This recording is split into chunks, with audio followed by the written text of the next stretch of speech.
I found out about my house at my parents' 40th anniversary dinner. My grandmother set her fork down, looked at me across the candles, and asked how I liked the house she'd bought me. I was still paying $1,100 a month for a one-bedroom apartment with a shower that ran cold every third day. My sister's wine glass stopped halfway to her mouth. My mother stood up fast to refill water nobody had asked for. Whatever my grandmother did next, nobody at that table saw it coming. And what I found 3 days later, sealed inside my mother's china cabinet, was worse than anything anyone said out loud that night. My name is Claire Dawson. I'm 34. I work nights in the pediatric intensive care unit at a children's hospital in Ohio. 12 years on that floor taught me to read a room the way I read a monitor. I know the sound right before the alarms go off. I'm also the daughter my family calls when the insurance company won't budge, or a form needs reading, or someone needs driving to an appointment. I keep a folder for their paperwork the way I keep charts for my patients. Neat. Dated. Ready. That week, my rent letter arrived taped to my mailbox. My landlord was raising it $140 a month. I stuck the letter to my fridge with a magnet shaped like a chicken, did the math standing up and moved on. I could always cover it. That's the thing about being the one who covers things. Everyone stops asking whether you should have to. My mother, Linda, is 63 and ran an elementary school office for 30 years. She has never met a room she didn't reorganize. My father, Richard, is a retired electrician who checks the weather obsessively, especially when things aren't calm. My sister, Brooke, is 31, divorced 2 years now, raising her son Noah alone since her husband left with someone else's suitcase. I love them. I want that on record before anything else goes on it. When I was 11, Brooke spent 4 nights in the hospital with asthma, and I stayed home making boxed macaroni while my mother slept in a chair on the ward. When they came home, my mother put her hand on my head like she was paying out wages and said, "Family carries family." I stood a little taller. I didn't understand yet that in our house, that sentence only ever pointed one direction. There was precedent, and I told myself for years it was a one-time thing. At 17, I had a small college fund, savings bonds, birthday money, 3 summers of lifeguard wages. My mother held it to keep it safe. The winter I filled out applications. Brooke cracked 2 teeth on a trampoline. My mother sat me down and explained the family needed to borrow from my fund, just for now. I said the money was mine. She said the account was custodial for my protection. By the time I wasn't a minor anymore, the account wasn't anything at all. Nobody ever called it stealing. It was borrowing, helping, tiding over. Money in my family moved the way rivers move, quietly downhill, always toward Brooke. I believed there was a line they wouldn't cross. There was no line. The anniversary dinner was my production, naturally. I ordered the cake, ironed the tablecloth, and picked up my grandmother from the airport. Helen Bennett is 84. Flew up from Florida where she moved after my grandfather died 3 years ago. She and my grandfather farmed soybeans for 50 years before she sold everything. The house, the barn, 60 acres, and headed for sunshine. She came off the jet bridge with a cane she used like a walking stick, not a crutch, wearing lipstick and a Goodwill coat in April. My grandmother has a spine you could plumb a wall with. She hugged me hard at the curb and held on 1 extra second. I noticed it and filed it away the way nurses file things. At the house, she kissed everyone, praised the roast, then sat quietly while my mother narrated the flower arrangements. I caught her looking around the dining room slowly, corner to corner, the way you look at a bill before you sign it. I thought she was just tired from the flight. She wasn't tired. She was counting something, and whatever it added up to, it didn't match. Dinner went the way our dinners always go. My father told the story of how he met my mother. My mother corrected it. Everyone laughed on schedule. Somewhere between the roast and the salad, Brooke mentioned she was redoing her back patio. Pavers, maybe a fire pit. My mother beamed. My father said pavers were low maintenance.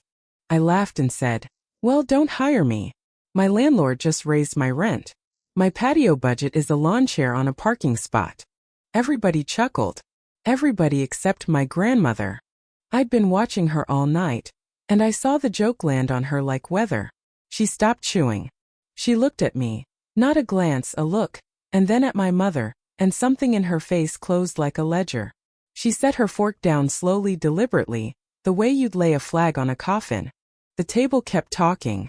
Noah wanted more rolls. My father mentioned sealant.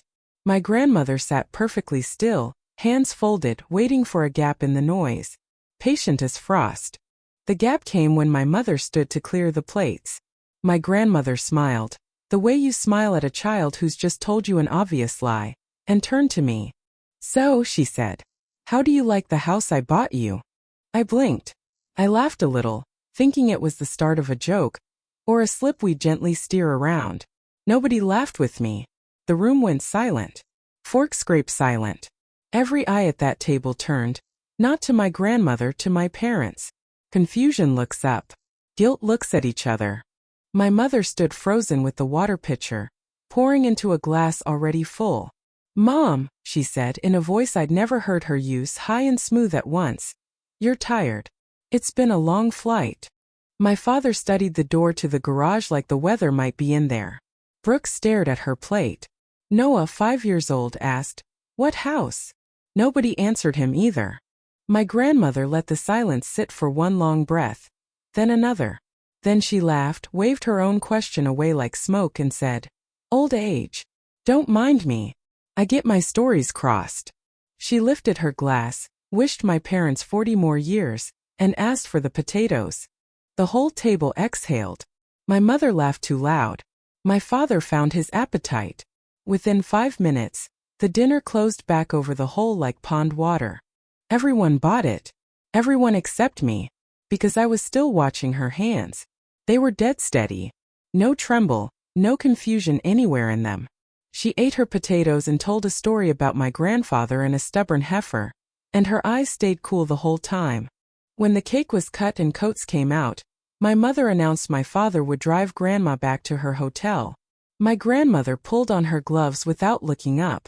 Claire will take me. Not a question. We drove 10 minutes in silence, her cane across her knees like a rifle. In the hotel parking lot, she finally turned to me, and there was nothing confused in her face at all. I'm not addled, Claire, she said. And I'm not tired.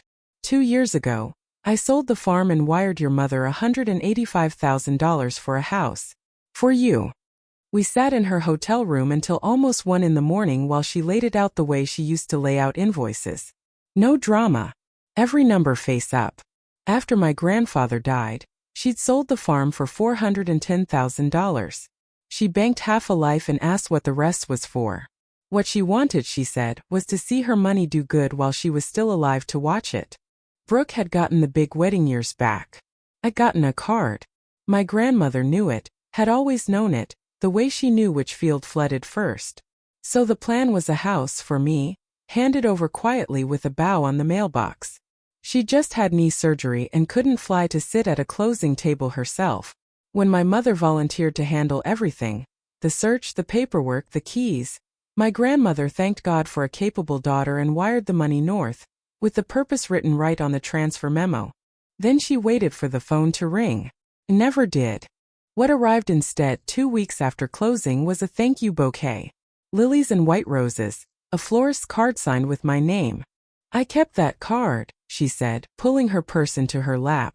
It's the only thank you I ever got from you, and it didn't sound like you. You'd have called me. You'd have cried and made it awkward like a proper granddaughter. She held the little card out to me and my hands went cold. I had never sent my grandmother flowers in my life. Somebody had been writing my lines for 2 years. She told me the rest slowly like pulling a splinter. How my mother had spun a story to keep her quiet. Claire's private about money, don't bring it up, let her tell you when she's ready. How once my grandmother slipped and asked if I was settled into my new place, and I chirped that it was small but mine, meaning my apartment, and my mother had laughed it off later. That's Claire, she'd call a castle cozy. How every doubt my grandmother raised got answered gently, until she stopped raising them. She told me one more thing before I stood up and got my coat. When she wired the money, she'd also written a card by hand, sealed it, and mailed it to my mother with one instruction. Give this to Claire with the keys. She remembered it word for word. So you never have to ask anyone for a roof again. Love, Grandma. I asked if she'd ever seen that card again.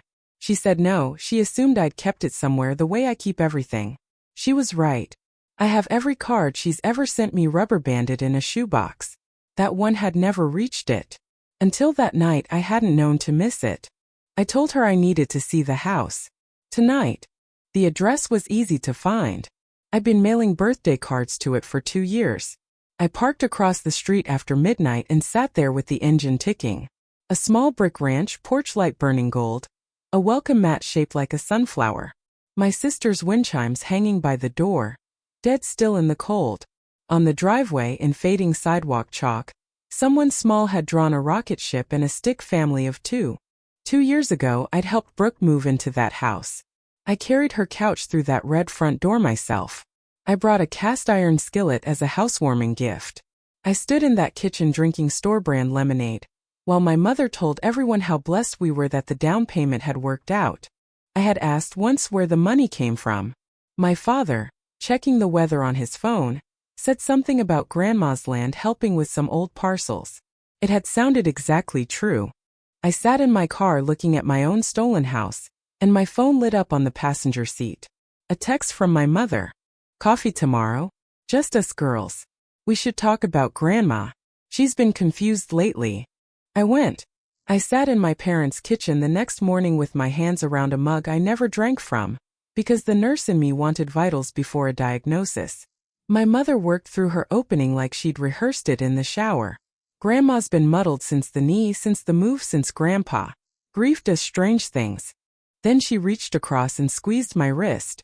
The money was really meant for both of you girls in a way. Brooke had nowhere to go after Kyle left. Things moved fast. I asked one question and it wasn't rhetorical. Whose name is on the deed, Mom? She refilled my mug without meeting my eyes. Houses, names, that's just paperwork, Claire. What matters is family has a roof. There it was. My whole life in one sentence. What's mine is paperwork. What's hers is a roof. While she said it, her eyes flicked once toward the dining room, toward the tall oak china cabinet where 40 years of this family's paper lives. Then the phone rang, something about the neighbor's fence line, and she stepped outside, her voice going bright. I stood up. I know that cabinet. I've done their taxes at that table for 10 years. Third drawer down. Deeds and titles in the green folder. Insurance in the red. My hands were shaking when I opened it. Inside the green folder was a manila envelope I didn't recognize. And inside that envelope was everything. The settlement statement for a house closed 25 months ago. Paid in full, no lender. The deed recorded at the county. My sister's name typed clean as a verdict. The wire transfer from my grandmother, with a memo line that read, in her own words, for Claire's house. And underneath it all, at the bottom of the envelope, a small ivory envelope, gone soft at the corners. My name on the front in my grandmother's upright hand. Still sealed. 2 years old. Sitting 8 feet from where this family ate Thanksgiving every single year. Nobody had even bothered to open it. I don't know why that was the thing that broke me open. Not the deed. Not the wire. That sealed card sitting in a drawer 8 feet from the dinner table, untouched for 2 years. I photographed every page, put the folder back exactly as I'd found it, and took the card because it had my name on it. It was mine. I read it sitting in my car in the driveway. For Claire. So you never have to ask anyone for a roof again. Love, Grandma. I was still sitting there when my mother tapped on my window, warm as July. Family carries family, Claire. Remember that this week. Then she smiled and went inside. I gave it 1 day. Then I knocked on the red door I'd once carried a couch through. My sister answered in scrubs, hair in the same crooked bun she's worn since middle school. When she saw my face, she stepped back like the porch had tilted. We talked in the kitchen quietly, Noah building something loud out of blocks in the next room. To her credit, the only credit I could give her that day, Brooke didn't perform innocence. She knew the money had come from the farm sale. Our mother told her grandma wanted to help while she was alive to see it. When Brooke once asked whether she should call and thank her, our mother said no. Grandma hates a fuss, don't make it weird, it's handled. So she didn't ask again. Would you have asked? Brooke said, voice cracking. If it were you a house, Claire? I had a baby and half a savings account and Kyle took the car. I didn't have an answer for her yet. I went back to work because the ICU is the one place my job description is written down in ink. 2 nights later, a stranger, a mother whose name I'd known for 6 hours, gripped my hand at the elevator and thanked me like I'd built the hospital myself. I stood there thinking, strangers thank me more than my family ever has. I told a coworker the whole thing over vending machine coffee. She listened, then said, "You're triaging them right now. Assessing, stabilizing, managing everyone's pain. They're not your patients, Claire. You're allowed to be the one bleeding." That night I did the only thing I know how to do when the numbers are wrong. I charted a timeline for pages, no adjectives, the farm sale, the wire, the closing, the deed, the florist card, the rent letter, the patio pavers. When I finished, it read exactly like what it was. Not a misunderstanding. A plan, executed by people who knew me well enough to know I'd be too useful to suspect them. My grandmother, it turned out, hadn't come north just for cake. Before she'd even boarded her flight, she'd found herself an estate attorney, Patricia Vance, a woman with reading glasses on a chain who wastes nothing, including sympathy. Vance went through my timeline page by page like a surgeon reading films. When she reached the wire memo, she tapped it twice with her pen. "I do this for a living and I want you to hear me," she said. "This paper trail is unusually clean. Money entrusted for a stated purpose, converted to another use. That's not a family squabble. That's conversion. Civilly, it's very winnable." My grandmother folded her hands. "None of it moves without Claire. It was her gift. She decides how hard we swing." I asked for a few days. That night, my mother left 6 voicemails. When I finally called back, I heard her go through stages like weather crossing a field. Outrage. A lawyer, Claire, over family. Revision, it was a misunderstanding, the gift was always meant flexibly, we did it this way for the gift taxes. That last one didn't survive contact. I'm the one who'd explained the lifetime exemption to her myself. Then stage 3. The truth said like a slammed door. "Fine. Yes. We used it for Brooke. She was drowning." A beat. Then flat as a nutrition label. "You didn't need it." Not an apology. A policy statement. My father showed up at my apartment the next evening holding his cap in both hands like a man at a funeral home. He asked me to make it stop, that was his phrase. "Tell her it was a misunderstanding. Tell her you knew and were fine with it." He'd pay me back himself, every cent, he promised. A retired man on a fixed pension, promising me $185,000 in the same voice, he used to promise the water heater had another winter in it. "You were at the closing, Dad," I said. "You watched Grandma get managed. Why?" He looked at his shoes a long time. "Your mother was sure it was right," he said finally. "And you're strong, Gracie Claire. You've always been the strong one.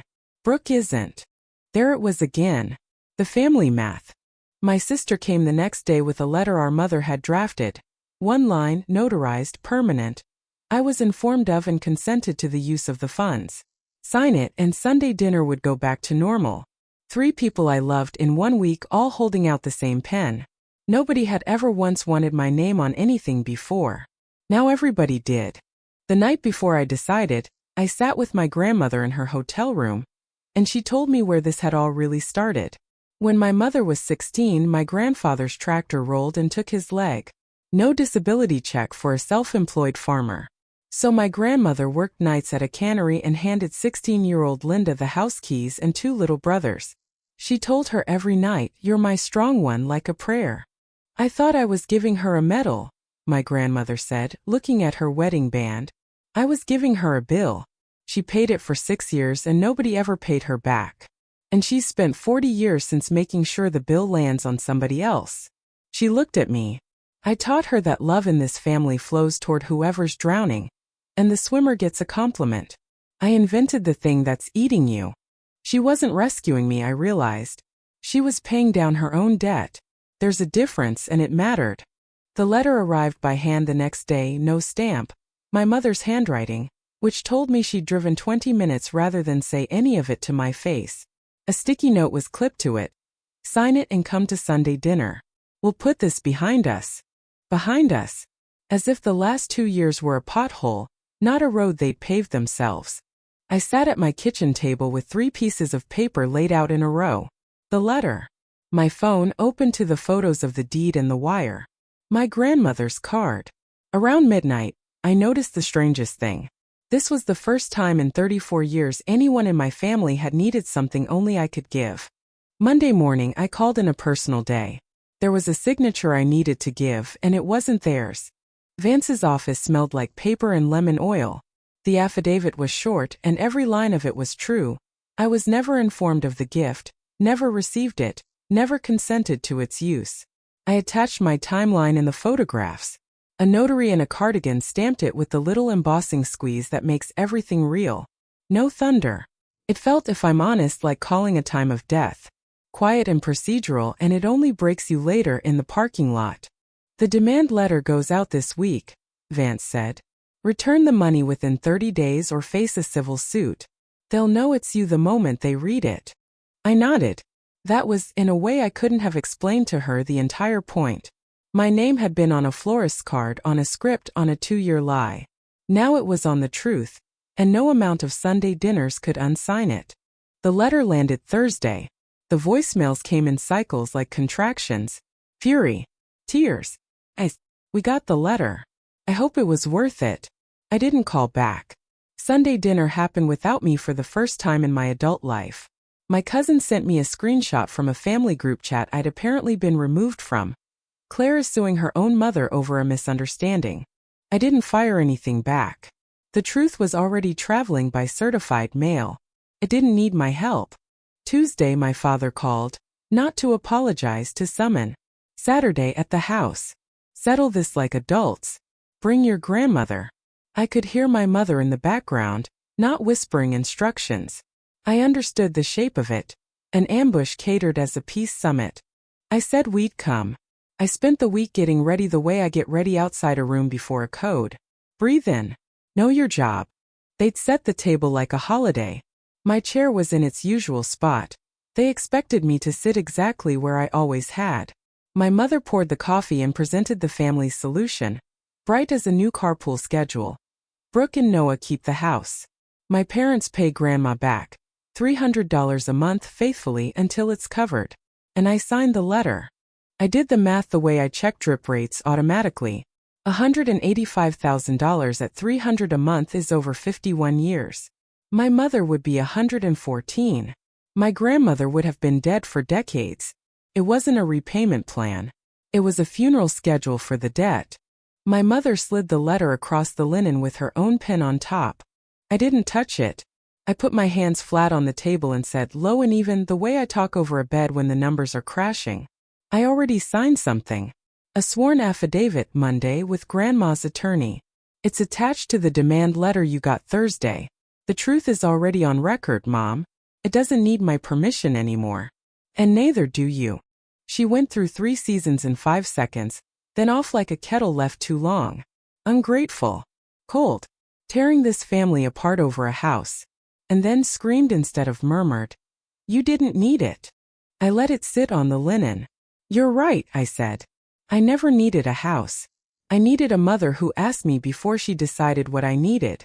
I've carried this family since I was 11. Family carries family, you're right about that too. You're just the only people I've ever met who won't carry back. My father stood and faced the window, present and absent at once. Somehow the most honest thing he'd done all month. Then my mother cracked, and for 30 seconds I saw the 16-year-old under the 63-year-old. Nobody ever bought me a house, she said, voice scraped raw. I raised 2 boys on a stove I could barely reach. I gave up nursing school for it. I asked for help once in my whole life, and this family told me I was the strong one and handed me the next thing to carry. So no, Claire. You don't get to be the first woman in this family who puts herself first. It was the truest thing she'd ever said to me, and it excused nothing. Both facts had to sit in the same chair. My grandmother spoke, quiet, to her daughter. She's not the first, Linda. She's the first one I got to stand behind. I couldn't afford to stand behind you. It's the worst debt I ever carried, and I'm paying it to her now, because you won't let me pay it to you. My mother looked at her a long, terrible beat, then turned to me, face like a locked door.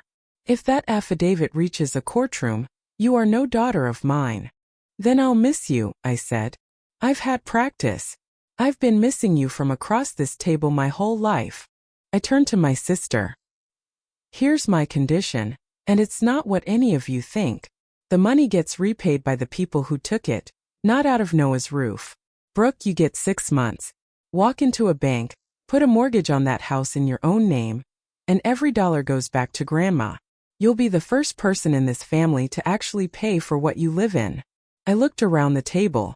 And I don't want the house. I want the truth on record. I'm not handing a 5-year-old the feeling of finding out the ground under him was never his. That's the only inheritance I actually need. My grandmother put her hand over mine. That was always the point of the gift. So she never has to ask. Brooke cracked, then really cracked, not the family half apology, the whole thing. A free house doesn't happen to people like me. I knew that. I just didn't want to know it. I'm sorry, Claire. My mother said nothing. Her silence was new, not the punishing kind she usually aimed, but the kind that happens when the script runs out and there are no more pages. I left before dessert. 5 months. That's what it took for every piece of paper to find its right name. Faster than Vance predicted, slower than my mother wanted. There was no courtroom. My parents refinanced the house they'd owned free and clear for 20 years. Brooke covered the rest, walking into a credit union scared to death, and signed the first mortgage of her life on the house she actually lives in.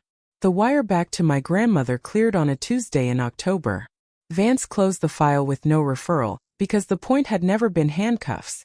The point was the ledger, and the ledger was finally true. My mother has spoken to me once since. A Christmas card, signed Mom. No note. I sent one back, signed Claire. Maybe that changes someday. My father calls on Sundays now and talks about football, never the weather in that dining room. Brooke and I get coffee once a month.